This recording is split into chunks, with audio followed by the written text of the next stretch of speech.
नमस्ते दोस्तों, स्वागत है आपका प्रॉपर्टी एक्सपर्ट्स पे। जहां पर हम आपको प्रॉपर्टी से रिलेटेड हर एक इन्फॉर्मेशन पहुंचाते हैं। तो लाखों करोड़ों रुपए के प्रॉपर्टी खरीदने से पहले हमारे वीडियोस को ज़रूर देखें ताकि आप किसी भी प्रकार के फ्रॉड या स्कैम से बच पाए। भारत में अपनी प्रॉपर्टी देखना चाहते हैं तो उनका स्वास्थ्य का काम या फिर समझ लीजिए कोई दूसरा कांड हो सकता है। ऐसे लोग अक्सर मुझसे पूछते हैं कि क्या हम अपने रिश्तेदारों को उसे लाख या फिर ला प्रॉपर्टी को बेचने के लिए अटॉर्नी या उनके रिश्तेदार मुझसे पूछते हैं कि हमारे रिश्तेदार विदेश में रहता है तो उससे अपने दौर में मंगवा ले, तो क्या हम उस प्रॉपर्टी की सैलरी एग्जीक्यूट कर सकते हैं या फिर क्या अर्थात उनके विभाग पर साइन कर सकते हैं, उस प्रॉपर्टी को देख सकते हैं। दोस्तों, ये ऐसा मथुरा है जैसे हमारे लिए सीट से रिलेटेड लोग तो जानते ही है अगल, लेकिन आम व्यक्ति इसके बारे में नहीं जानता।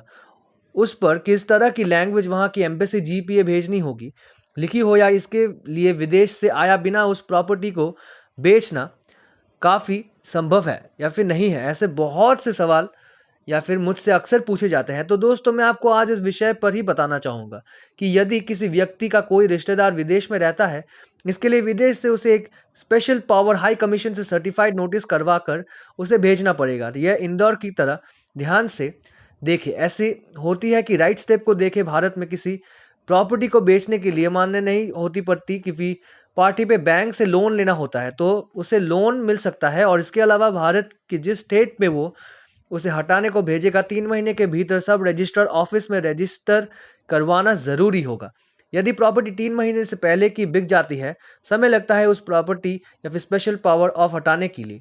जैसे कि मैंने पहले कहा था कि अंदर अंदर के पास रजिस्टर नहीं करवाया जाता तो वो हो जाएगी, अमन में हो जाएगी। तो ये देख सकता है कि आप कभी कैंसिल ना करवा दे।